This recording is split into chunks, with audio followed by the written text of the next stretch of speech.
Okay. Can you hear me? Loud and clear. Yes. Perfect. Welcome to this podcast. Arun, can you please tell me why did you say yes to this podcast?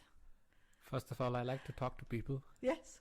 And I also have a lot of connections that I would like to collaborate with. Mm-hmm. So I found your approach to reach me was authentic. And I said, yes, I'm going to meet a new person. Sorry. We should do another round of it. No, it's okay. It should be so natural as possible. Yeah. Okay, Arun, can you please tell me a little bit about yourself? Yeah. So I come from India, south of India. My hometown is Chennai, Madras, the old Madras. I've been working with a Danish company, and that is how I actually landed to Denmark. I did a bachelor's in mechanical. I got graduated in 2014 and was working for a lot of other companies in India. But my real big breakthrough was with a company called Covi. They do consulting services for construction projects, be it buildings, tunnels, bridges, marines. So once I got into this company, I was sent on a, I would say, technical liaison role where I flew from Chennai to Copenhagen. And since then, I stayed in Denmark. And when was it? So it was in 2019. I got a full-time opportunity from Chennai to Copenhagen, and but now I work for another concern. It's called Novo Nordisk Engineering as a risk manager, and I've been working with Novo Nordisk Engineering for like last 3.5 years. Yeah. But you are kind of influencer on LinkedIn. I do make a lot of posts and videos on LinkedIn. Yeah. Primarily, my reason behind putting a lot of contents out there is to focus on personal branding. Because I felt like 2 years ago, I needed a, I would say, avatar that I want to share. I always loved sharing stories, be it blogs or posts, and I thought LinkedIn was a good platform to do that. But I also connected my Toastmasters journey with LinkedIn. So whenever I come up with any speeches in Toastmasters, I connect them with the project in LinkedIn. So to give a good understanding about what Toastmasters is a platform where you can develop public speaking. And you can also build in your confidence on stage, improving your vocabulary, grammar, public speaking in general. And I've been an active member in Toastmasters for the last 1.5 years. And that gave me the opportunity to showcase what I can share using platforms like LinkedIn, for example. And videos is also one of the projects that I've been actively involved with. Okay. So how was your journey as an immigrant in Denmark? Initially, when I said 2019 was a full-time opportunity, I came to Denmark in 2018 for a 3-month period. It was the best decision ever for me. My line manager, or my department manager, used to be a Danish person. He was working in Chennai. Compared to the work that I worked in India to the work that I've been doing in Denmark, there's a huge difference. Of course, I have an immigrant story. I moved to a new country. Weather is completely different. I had lots to think about. Language, food, the weather, everything. But go more deep on that one, because I want to hear both the professional side and the personal side. Yeah. Let's take the personal side first. Yes, sure. I was homesick for the first 2 weeks. Okay. Because I come from a city which is vibrant with a lot of noise. We had smells, a lot of people, sunlight. And the first day when I landed in Denmark, it was cold, dark. And which month? It was February. Wow, poor you. 29th. Yeah. And in fact, it was the coldest day of the year. It was minus 10 degrees, but felt like minus 13 when it blows. And I've never realized how cold it would be because I come from a place which is hottest. That is how I should describe. Yeah. I've never seen temperatures fall below 15 degrees. And here I've been experiencing minus degrees, below sub-zero temperatures. So for me, that was the biggest ever, I would say, challenge. The first few weeks, I was also homesick, partly because I've never had the opportunity to travel, even for other reasons within India. I've never traveled outside. In fact, flight to Denmark was my first ever experience on a plane. Wow. So imagine. exactly. So I think it was a lot of courage that I have to build up with. But apart from these, the first couple of weeks being homesick, as I traveled across from February to the month of May, I saw the life in Copenhagen in the month of May. Best month ever, because that is where I saw people are hanging out. I witnessed that. Oh my God! In my street, those are the peoples who are living in the city. I've never seen them in the cold climates. No. Everybody is out. Everybody is in the street the whole day. Sunlight. Weather is fantastic. You feel sunlight is blowing. Sunlight is there, but you can also see that the temperature is kind of cool. Like 24, 23 is the best weather. You know, in India we have air conditioned rooms, which is 24 degrees. That's the best weather. That's the optimal temperature a human body can experience, right? And you experience them outside and like, wow. But I have to go back to India because of my 3 So what is hot for you in India? 40 degrees, 35 to 40 is hot. It's hot. For me. And 35. what is the hottest? Yeah, I've seen temperatures be 42 something, 40, 42. Yeah. I've never experienced beyond that. But it's still, temperature is one. There's also humidity. Ah, okay. How much amount of water molecules that are in the air, right? Yeah. So that can either elevate the I would say it would be worse if you have more humidity, because you're going to start sweating a lot. Yeah. So so the personal trip or journey. So in May the life came to Denmark. That is what your experience. But how was it to connect with people? One element is the weather and my personal stuff. Networking has never been my go-to area. I've been a guy who knows how to work, who knows how to produce results, who knows how to be consistent, committed to something. But I've never really felt that socializing and networking was essential when you move abroad, especially to a country which is completely different. The amount of hours I spent in the company, usually anywhere between 8 a.m. to 6 p.m. sometimes. And I go back to home, I read books, so I have to fill in my time. So I do a lot of stuff that entertains myself. 2 years later, after living in Denmark, I started realizing that something is missing, because I've seen a lot of activities outside, social life, everybody talks about it. Even my colleagues ask me, why do you work so much? You should come and socialize. We have this Friday bar concept where people hang out and get to know them. You don't need to drink, Arun, but you can just still socialize with us. It has never been the case for me. It was not that easy for me. As time progresses, I realized I'm not able to... What was the reason that it wasn't easy for you? Is because you are introvert, or you are shy, or you don't know the culture? What was the issue? The issue was majority of the people that I worked with are Danish. And the language they speak, they're comfortable doing is Danish. Of course, I wanted to learn the language, which is undoubtedly something that I never want to shy away from. But it kept me away from being confident with colleagues. So whenever there's an off topic, people prefer to go to their most known language, which they are comfortable with. And I realized, I need to fit into this, for which I need to learn Danish. So that stopped me from actually being me. And I said, okay, what is the escape route? Go do some coding, learn some stuff. Of course, I hang out in India. I've hanged out and I had a good social life in India. But I think language was the biggest barrier to prevent me from socializing in the initial stages. I've never explored other options on where I could meet expats who can speak English. That was not the thought process in the beginning. It picked up after 2 years. That was my go-to strategy after 2 years of not doing anything. So I would say 2021, I realized I have to go out, meet new people, socialize, and I made new friends because of that. Toastmasters is one example. I've been into improv. I've been into a lot of courses, taking courses. So that eventually led to networking as an essential part in my... But 21, the COVID hit. Yeah. No, you're bound to find networking opportunities, because you don't know what to do with that boredomness. Of course, I traveled many times in India, but I found these expat groups actively putting banners and we have this online community. We can show up, of course, after COVID, but yeah, around this time period, yes.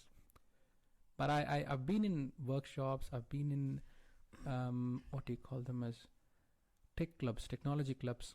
But those are like not social groups. They are like, you showcase something that you've built that is more relevant to your field of engineering or something. Yeah. But networking as if you wanted to know someone personally, or sharing cultural differences, I've never experienced that in the past. But 2021, I started exploring more, and I've traveled a lot of places doing that.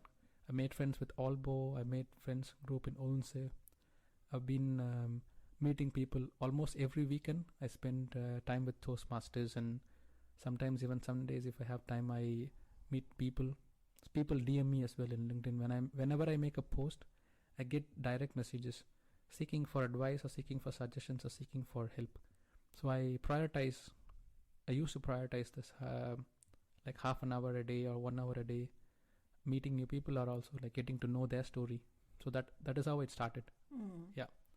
So now you're talking about connecting to expat in Denmark, connecting to people who are actually facing the same challenges, like homesick, missing the families. They don't have any friends here, but they actually find friends here in Denmark.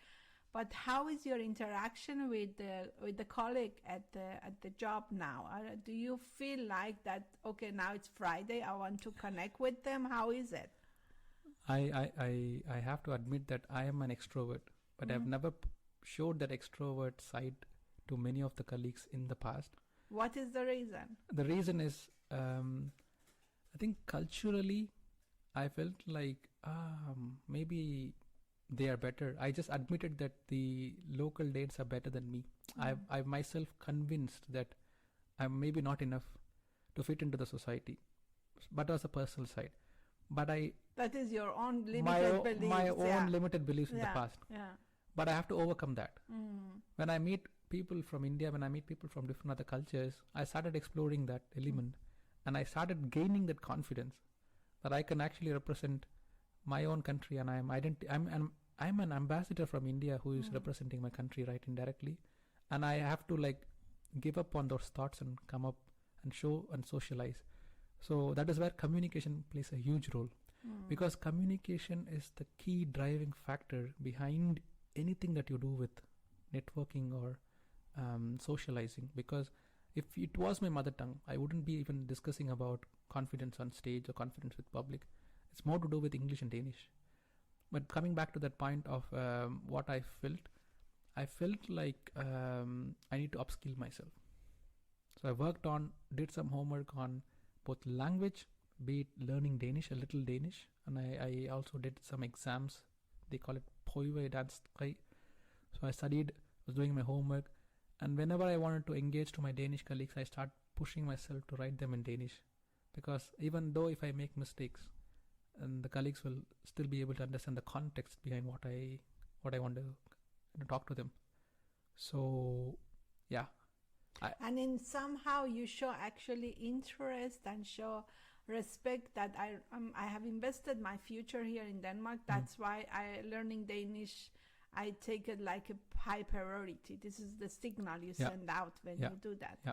That sounds good. But back to that limited beliefs, because that's the funny part, because I really, really didn't thought that you had that. Because for me, the picture you send out on your LinkedIn is just an influencer. He knows what he's talking about.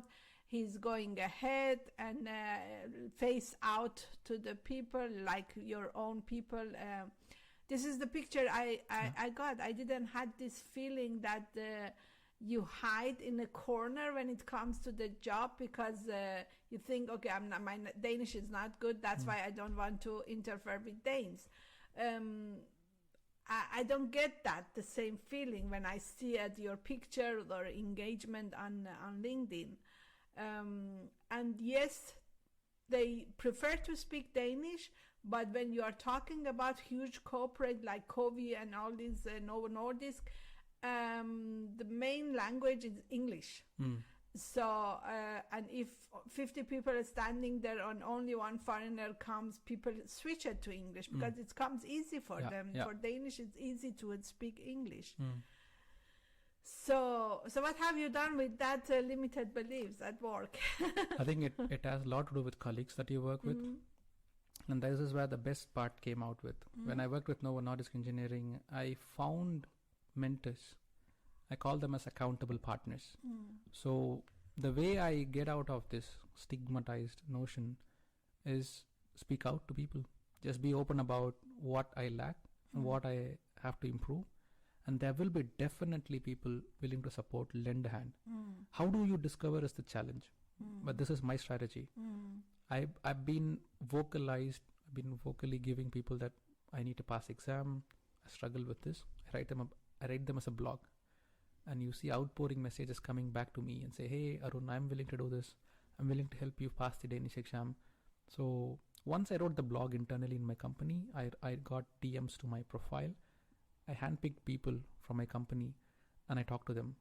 That was my safe space in the beginning, which kind of, created an environment where I could go and personally discuss and also professionally write to them. So colleagues really help because in 24 hours you spend almost 8 hours in the projects with colleagues, and you can't think about external factors like, oh, I'm going to go and train with someone. No, then you have to push yourself that 1 hour. But imagine you have 8 hours here. Fine, out of 8 hours you can literally learn if you decide to on projects. But of course it's going to be a challenge for the colleagues to work with in the initial phases. But if they are okay with it, you will be the luckiest person because you're going to spend more hours. The more hours you spend, the better it is to learn. I think it all boils down to how much hours you invest in learning any skill. So colleagues really support it. That is where I realized, okay, so I have supportive environment. I should leverage this. My confidence definitely grew up because of that. I absolutely believe in finding accountable partners in any life. When you sign up to any course, if you take the course by yourself, you need to have this self-confidence and resilience to complete any course or any skill or any goal that you have. But if you have an accountable partner sitting next to you, you go above and beyond, meaning that you can actually do more than what you thought yourself without your self-limiting beliefs. So that is what happened to me. I reached out to a goal of passing exams, but in return I actually found how to network with people also. I learned how to communicate with confidence, and I don't shy away from languages. I don't shy away from expressing myself. I used to be a speed talker. With Toastmasters, I learned how to pace my conduct, how to pace my communication strategies. And well-wishers and accountable partners, really essential for anybody who wants to upskill, to develop from stage here to maybe go up. But yeah, everybody has their own personal side where they lack some areas. And I wanted to also bring these stories in my LinkedIn to show why I needed this. Why is the biggest factor that I want to answer always. So the stories that you see today is a reflection of what I was struggling with in the past. So whatever you see today, maybe it's a reality, but in the past, I've been as everybody else. I don't think it's a success that I got right now, but everything that I learn, I try to post them online to show that this is what I am capable of doing. And it's also a reflection of my personality, that I can improve a lot, I can show results, but also I also have this human side in me where I could still improve certain areas. And LinkedIn is one platform, but I also make videos.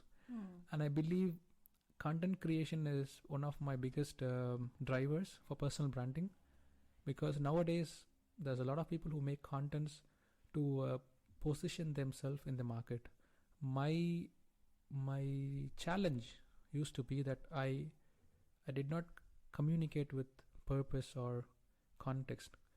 So I wanted to use social media as my instrument, a tool to experiment and say, hey, I'm out there, I'm making videos. Of course, my line manager is going to look at the video. My vice president is going to see my video, but I don't mind. I'm going to make some quality videos that produces results. Like, for example, if I could educate someone that I used to struggle with, then I'm already making good progress. So my audience for the LinkedIn contents that I make are those people who are moving to Denmark for the very first time. what are the practical things that I've been doing wrong that I could actually teach people, because I see a huge void there. There's not a lot of content creators out there in LinkedIn posting about Denmark, because it's a niche country, small audience, but there is still a lot of people moving into Denmark. So I thought there was a huge opportunity for me to position myself in that zone. Yeah. So what is the huge difference between the culture where you come from and Danish culture, if you could put it on in a word? Yeah. So of course, in the work style, I can really give a huge difference. So I worked with Indian companies before joining Covey. Indian companies, they say in one word that hierarchical, but I don't think hierarchy is that easily defined. I can give you some examples of what I mean hierarchy. There is a notion that Indian managers should know everything when they are line manager, which is a myth in Denmark. And then there is no such thing as stupid question, because I think if I have to have a question, it has to be intelligent enough, and that is not true. If you have a question, then you don't understand what it is, then you have to ask this question. But somehow I felt like in my work environment, it was not that easy to ask questions back in India. Not every company, but the environment I was in. And that prevented me from being open to my colleagues. But working with the Danish environment, the first thing that I noticed, one of the Danish guy who just walked in as the director or the manager for the department, he removed so we used to have managerial rooms. So manager has to have a dedicated room. He removed that concept and he sat next to us. That was the first barrier broken. When my manager is sitting next to me, I felt like, wow, now my manager is close to me. He is more than person. He is also like person like me. And he used all those manager rooms as meeting rooms. So you have some productivity already happening. That is one way of breaking the barriers. The second way is giving the opportunity to experiment and not just go with experience and hierarchy.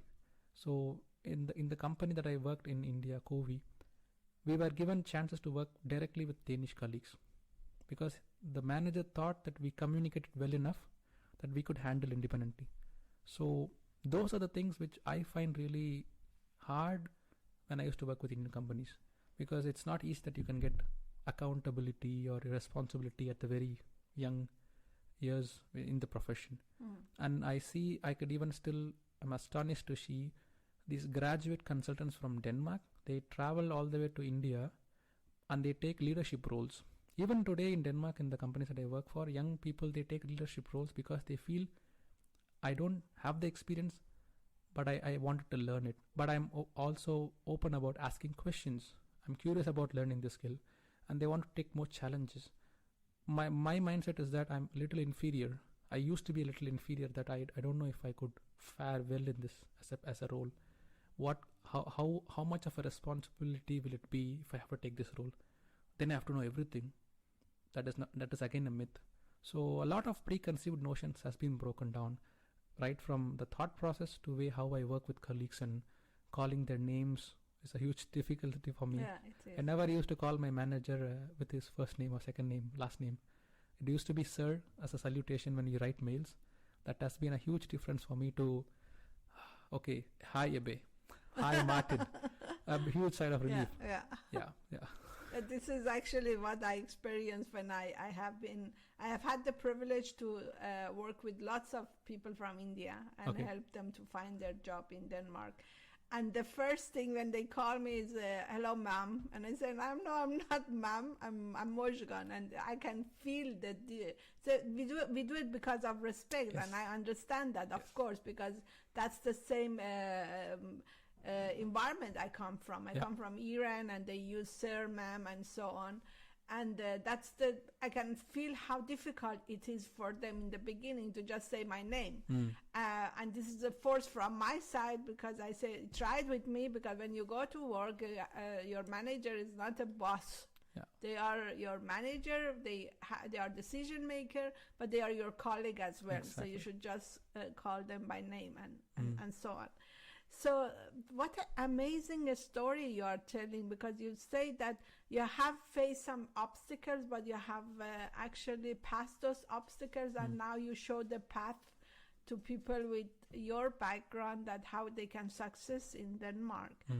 So you are well known in India community? I'm not well known in the Indian community, but in Denmark, yes, the Indians in Denmark, I am quite aware. A lot of people know me. Even in, because I'm in not my India, but I know you. It's like yeah. because I see you as an influencer on LinkedIn. Yeah. I wanted to make more of these contents as long as I can, and even in my company, people recognize me. In fact, my company's new colleagues, the recent colleagues that I joined, they actually show up to language clubs. We have a language club within the company. It's called NNE Danske Focused. Okay. So during lunch, we have to force people to speak Danish because otherwise people don't express them. No. As corporate language is English, that is another excuse why we find it so hard to speak Danish as expats. Of course. I don't want to use that as an excuse, and let's try to do something. And me and my colleague Maria used to be my mentor. She is the one who helped me with my Danish learning journey, like passing the PD3. So she wrote a mail to me and said, "Hey Arun, we can just start this initiative and see where it takes to." So one of the things that I often hear when people join in the language club is, "I've seen you somewhere."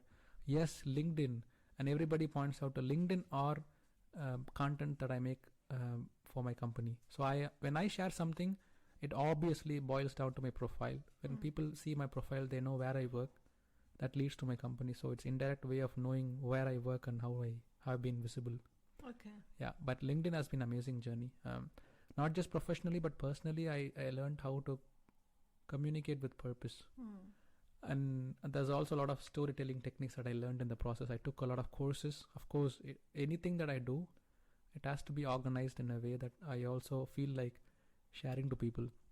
So when I organize, I have to learn more, because then I can become organized in how I understood the concept, which then I can use it to communicate. Or so if I share someone how I do contents, it's easy for me to share, because I now have a flow on how I could make contents.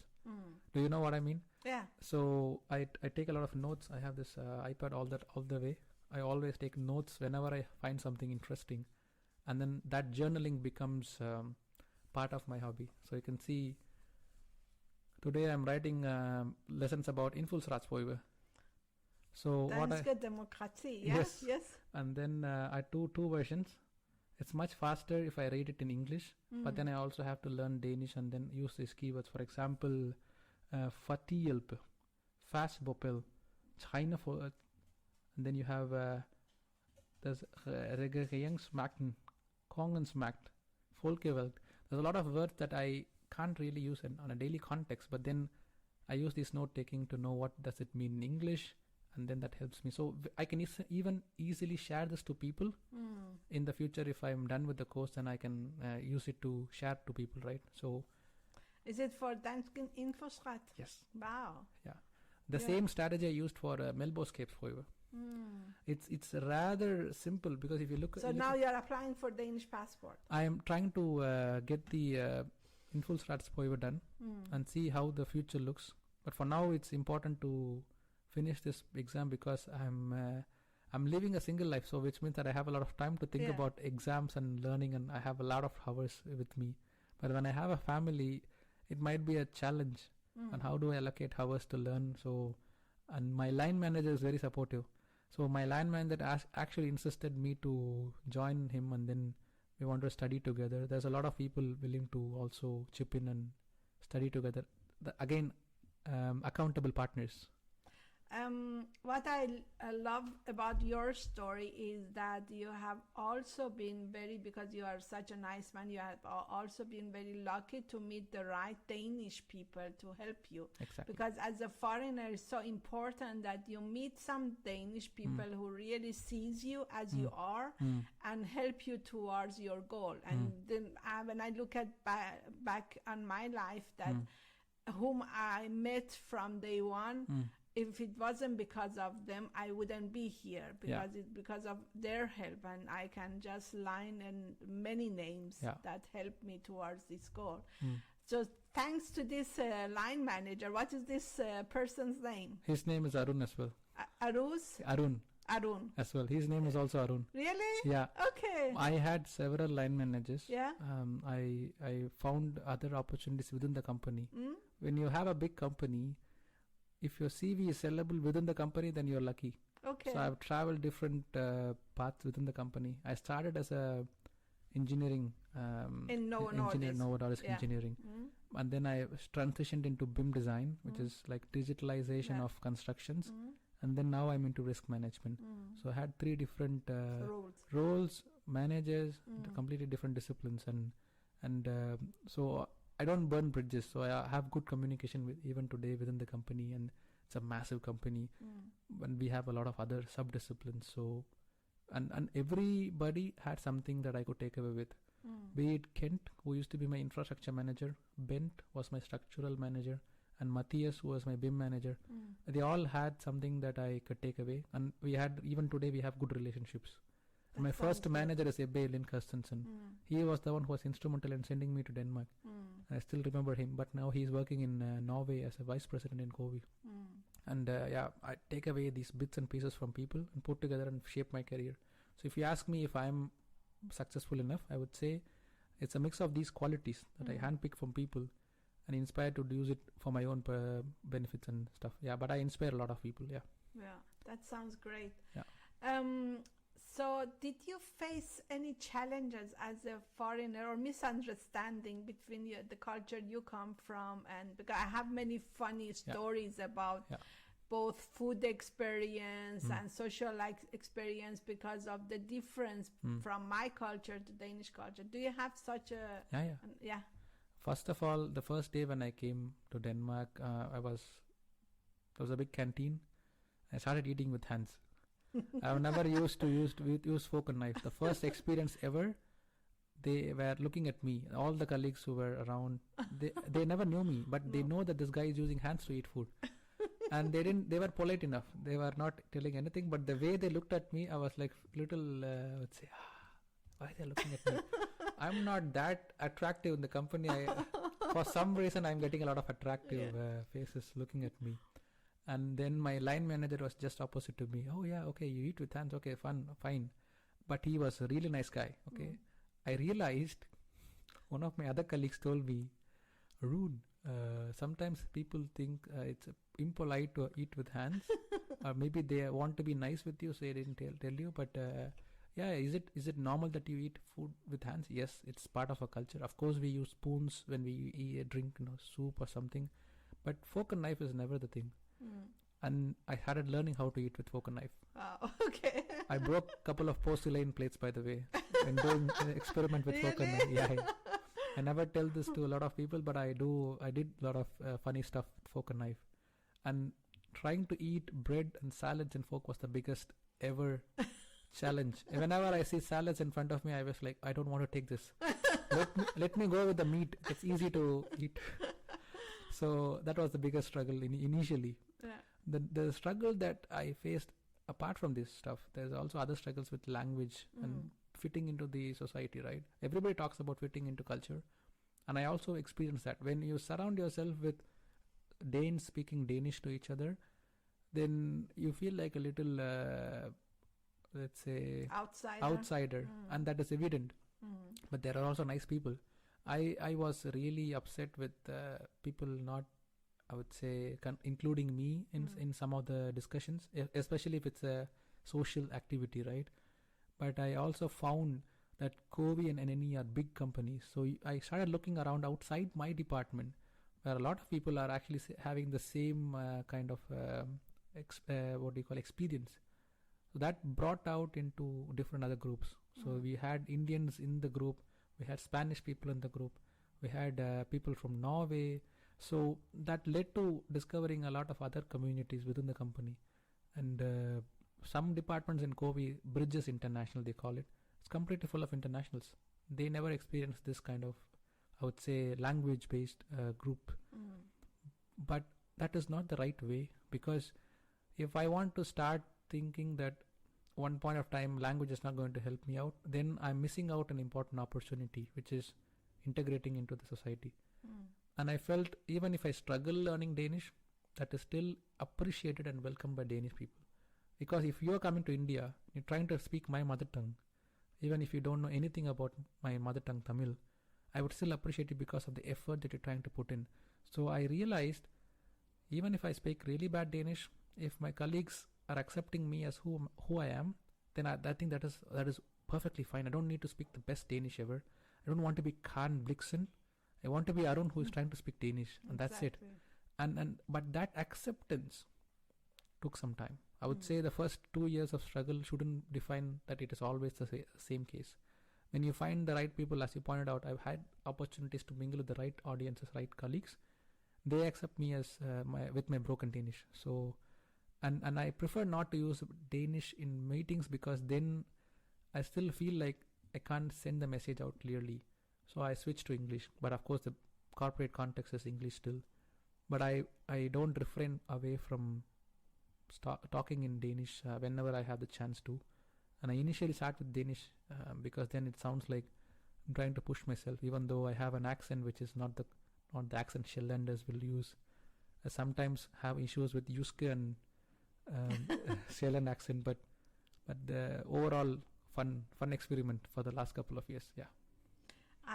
My cousin who lives in Canada, and he's a linguist professor, he told me when you pass the age of 11, because before that, when you move to a new country, then you actually adopt the language like the infant, like a child that speak fluently that language.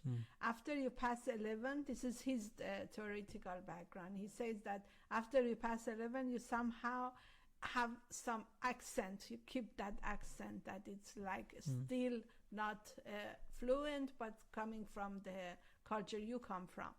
So I always tell people, when they say fluent, it doesn't mean that you should talk like Danish. You should make yourself understandable.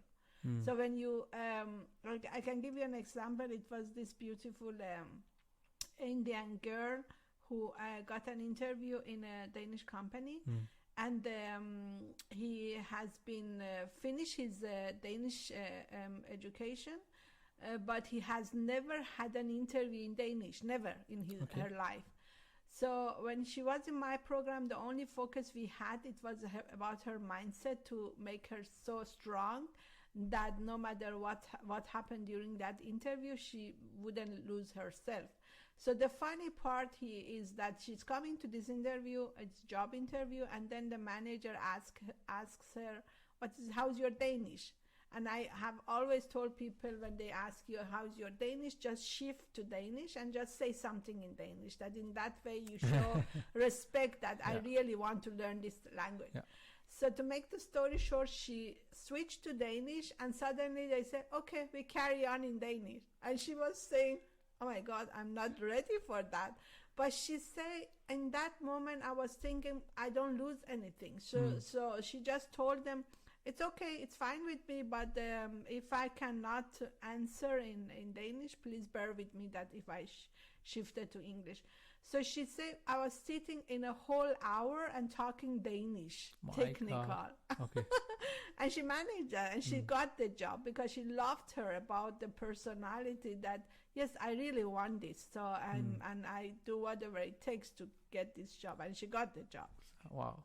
So it depends on you, how you act, because if you are insecure, both in body language, the way that you talk, people get affected by that around you, and they will, but if you just say, I really want to try this, just give it a shot, and people will give you all the chance you need to just be yourself. So how is the social life? Do you have any Danish friends out of the job? Everybody asks me the same question. I would say yes and no. Yes, I've had close Danish friends, but very few people. The more in my circle belong to the international community, I'll be honest. And that is because when a Dane starts to make witty jokes which are dark, then you know that they're really close.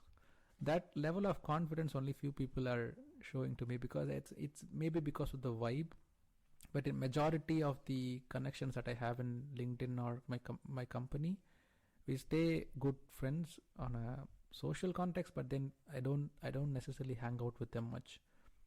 It used to be a, I would say, an expectation in the past that why don't I have Danish friends that often.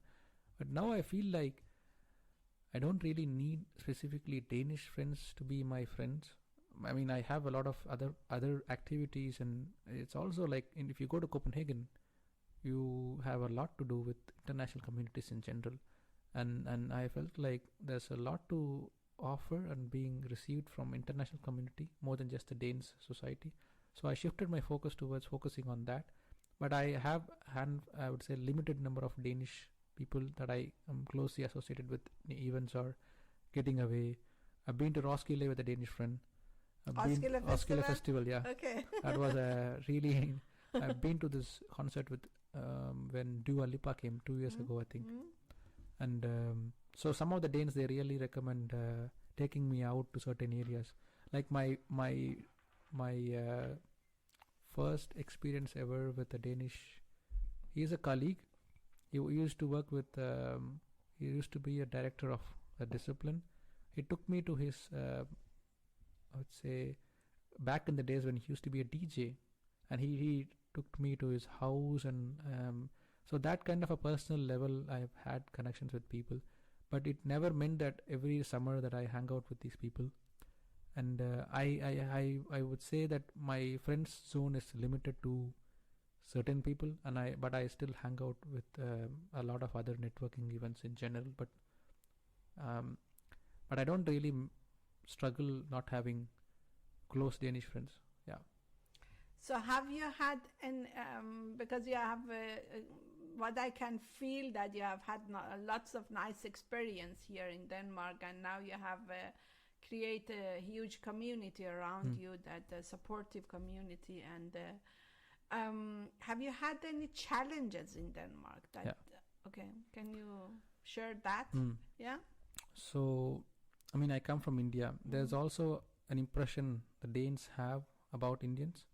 They think Indians are workaholic, or sometimes they might be like too technical and they don't communicate well. That has to be a big myth, because Indians do communicate well, and Indians are good with of course numbers and computers and stuff. But there's also other cultural differences that Danes perceive.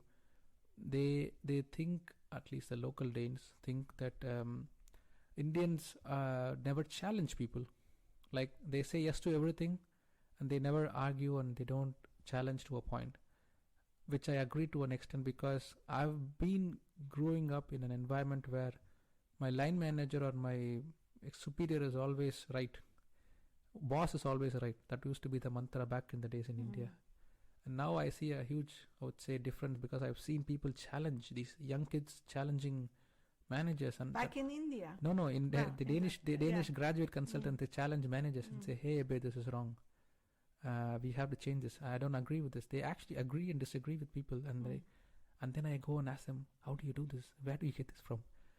And in fact, they don't have experiences, but they still have this, I would say, open dialogue, and they are okay to disagree.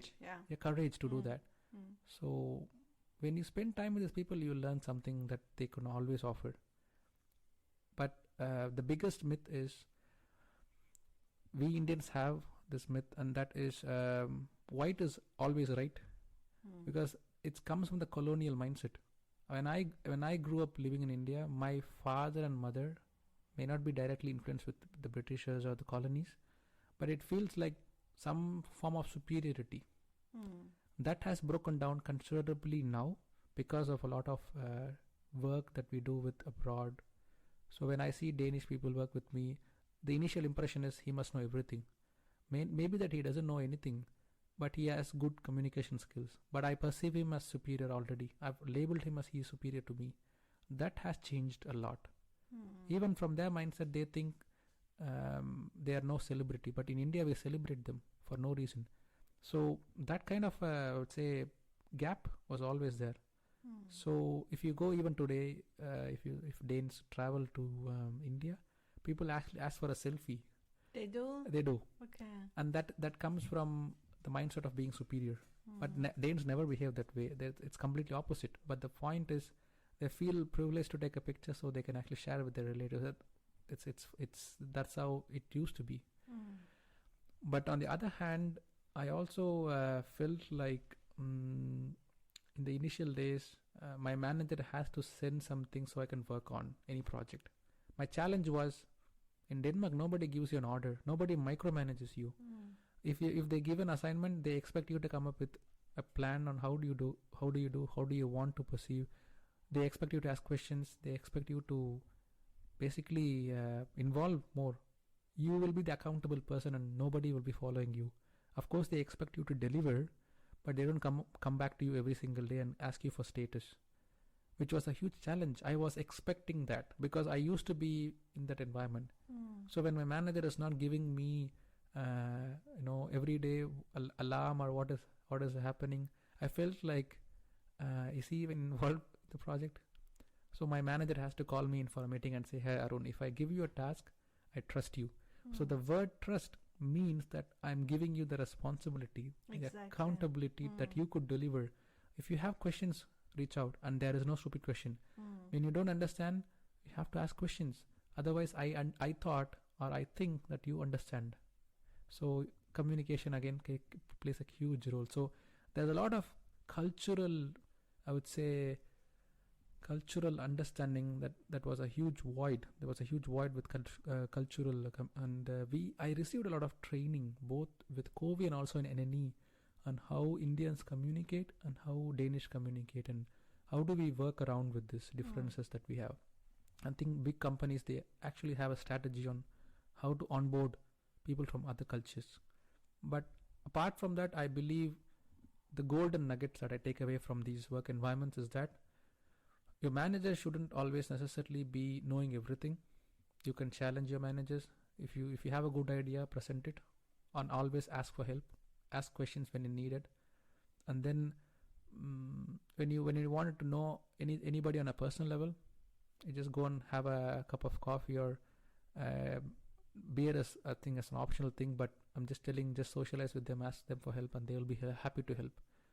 But there are elements where if you fail to communicate, think that you might have thought they understand, or you expect that something is going to happen, then that is where problem arises.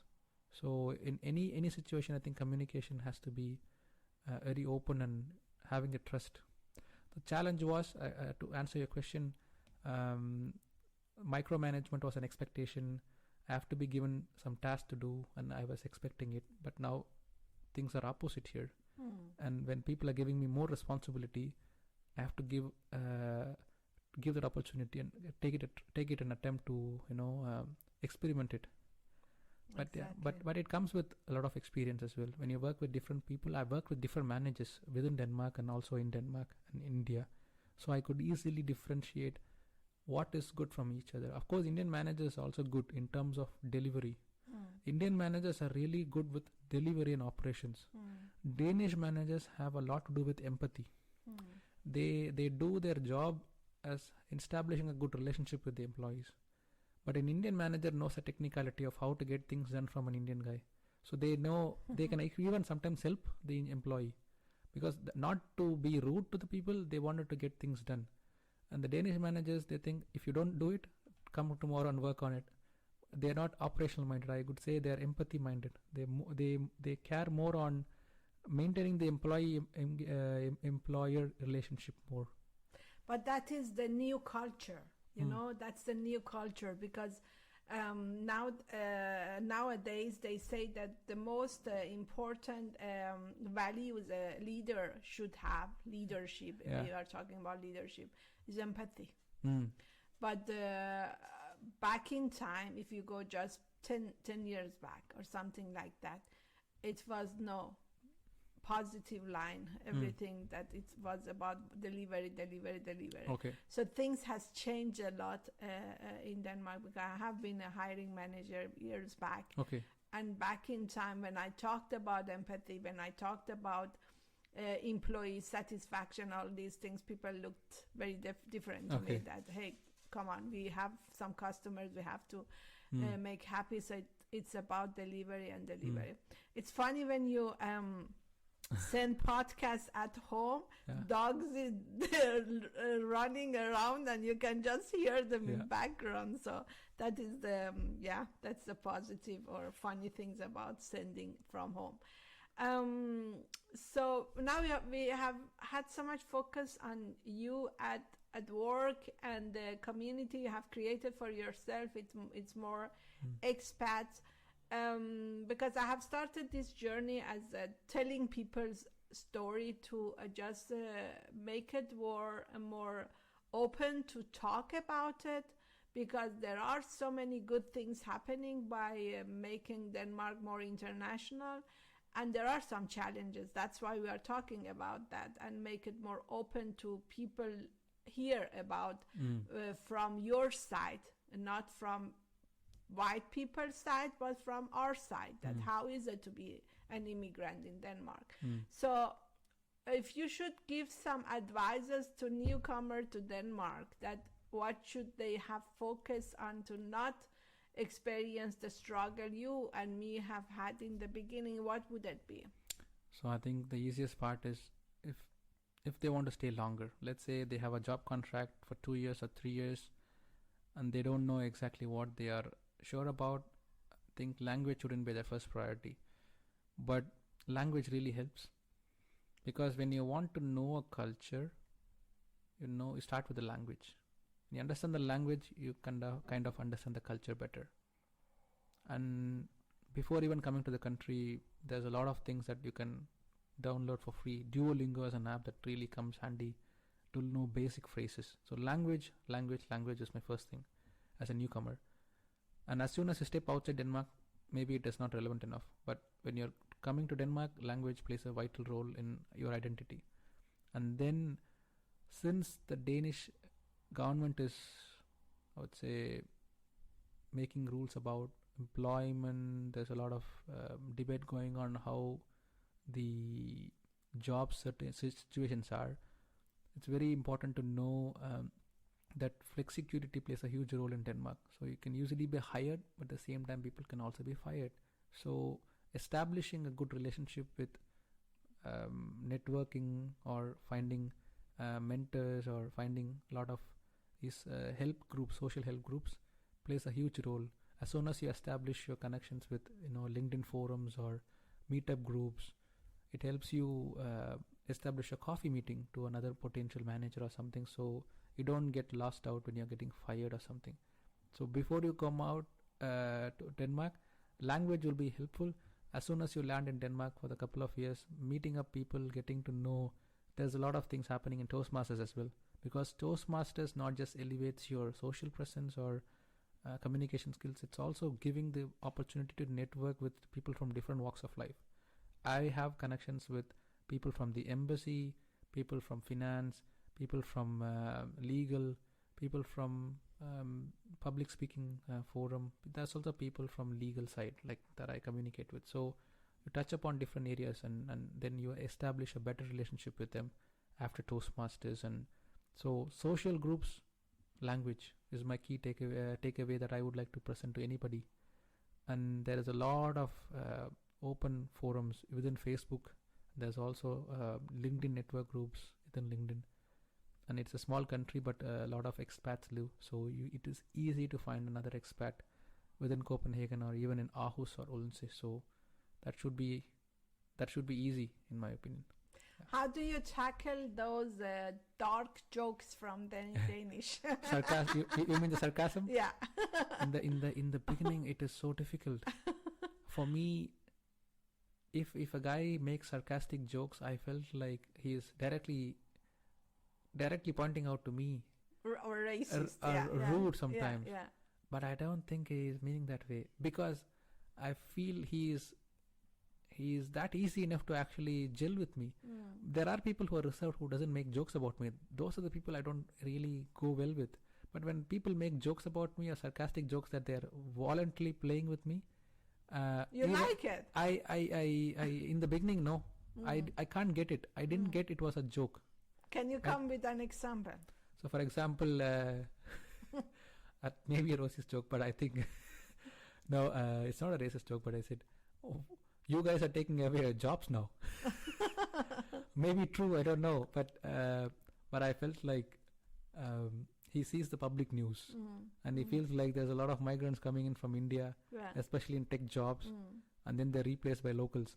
I don't think nobody is replacing. There's already a scarcity. I wanted to explain that gentleman that you have to also look at the statistics.tk. They say that Danes lack qualified people.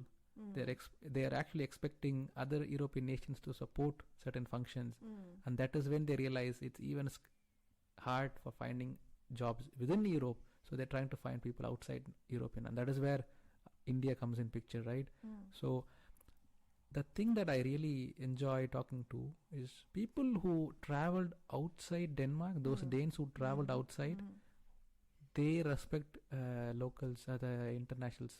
You know why? Because they see how is it to live in India, how is it to live in, let's say, developing nations, and even Australia, for example, or in Switzerland, or any non-European country if they travel to, they become an expat, they become an immigrant, and they certain areas they struggle, they maybe doesn't have a good network to hang out with, maybe they're not social enough, but when they come back to their home country, they treat the expats the way they wanted to be treated. Exactly. And they are the people I actually gel well most of the time, because they are open about, so Arun, how's your experience? And they actually proactively engage with me. And in the beginning, I don't know how to differentiate who came from what background and what experiences. But sort of I could understand that when they are curious to know more about me, they also share their experiences about their semester program abroad in New Zealand or Australia, or going to China. Exactly. A long sabbatical year somewhere in the Asia. And those are the people who start appreciating other cultures, because they know what it is to live outside Denmark, because Denmark is a really privileged country with no doubt about access to anything, because there's no reason for me to complain about the benefits that I get from social help to infrastructure to water to high standard of living. I call it the Scandinavian model. And when you see life outside in a developing country, they think I made a huge progress compared to them, because that is also a huge challenge for me to come from Chennai to Copenhagen and still survive. And so but the sarcastic jokes, I sometimes still don't get it. But all I do is he's not doing it on purpose. That I know. When he is confident, when someone is confident enough to make sarcastic jokes on me, I don't take it personally, because I think he has this playful side in him or her that allows him to be more of that personality, and I appreciate that for that reason. And I don't really get even today some of the sarcastic jokes, but they do it in Danish as well. One of the examples is that there is no such thing as stupid question, only stupid answers. So they're trying to make a joke where their answers may not be relevant to your question, even though your question is valid. Exactly. So that my colleague often used to say, and some Danish phrases which I forgot, but I guess it is highly relevant. Good. Now I can see that you are preparing to get Danish citizenship. In Full yeah, exactly. So the question is, how long do you think a person will feel like I'm still an immigrant? When do you think that you get that feeling I am one of the local? It's a tough question, actually. I don't think I can have an answer. Yeah. But I can share my experiences. Compared to the first year and now, I could not consider that I'm completely local in Denmark. I'm neither associating myself with India. Where is your home? Yeah. My home in India, I still feel a little alien in India now. So when I go back to Chennai, I behave differently. You do? I do. Okay. And I felt like I don't fit into their society completely, and I don't fit into this society completely. I'm in the middle. Okay. My friends started to treat me, you're coming from Scandinavia. Okay. 5 years back you were in India, right? Yeah. And then there's a joke about me. But I used to have complaints about life back in India. and I used to complain about how social life is bad in Denmark for me. So give and take, I would say there are certain elements good in my country that I can't expect to have in my current country, and I shouldn't expect that, because I can never ever get the same experience as in my home country. Be it the food that I get in India, you can never expect the same in Denmark, as long as I feel like I'm okay with eating shawarma, for example, or small ball, for example. If you have the mindset to switch to another country, one thing that I could compromise is don't expect much. Expect like the unexpected. Otherwise, immigrant lifestyle is not for you. Then you have to head back. When I'm in the situation, I felt like what do I foresee? My opportunity is widespread. I felt I can play a huge role within the context of India and Danish relationship. I can be a bridge, and being it communication or sending jobs, doing jobs within Denmark and India. So I don't limit myself and say I want to fit into the society completely. No, I can never be that person. I always have this Indianness in me, in my DNA, but I can also be a blend in Denmark that helps, I would say, establish my presence. So I behave certain Danish elements within work context. Beautiful, yeah. I challenge myself all the time, but I can never completely transform. It's impossible, I guess. I don't know. No. Yeah. Okay. In the end, is it something you want to share with people? Yeah, overall, I would say someone who is traveled to Denmark or want to know about Denmark, honestly, I never know where Denmark was in the map, in the global map. But now I started talking about Denmark for everything. It has become part of my identity for the last fruitful 5.5 years, and I'm very grateful for that opportunity. It can be good people. Also, I'm also lucky and privileged to live in this country and contribute both for the society, but also society gives back a lot of things for me, right? And I felt like the best opportunity is right now, and I wanted to make sure that I continue the same way and build up more of my networks within Danish context.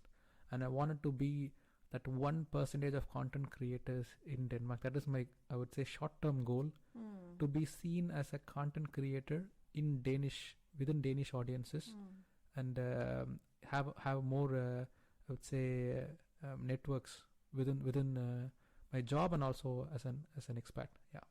Good. Thank you so much.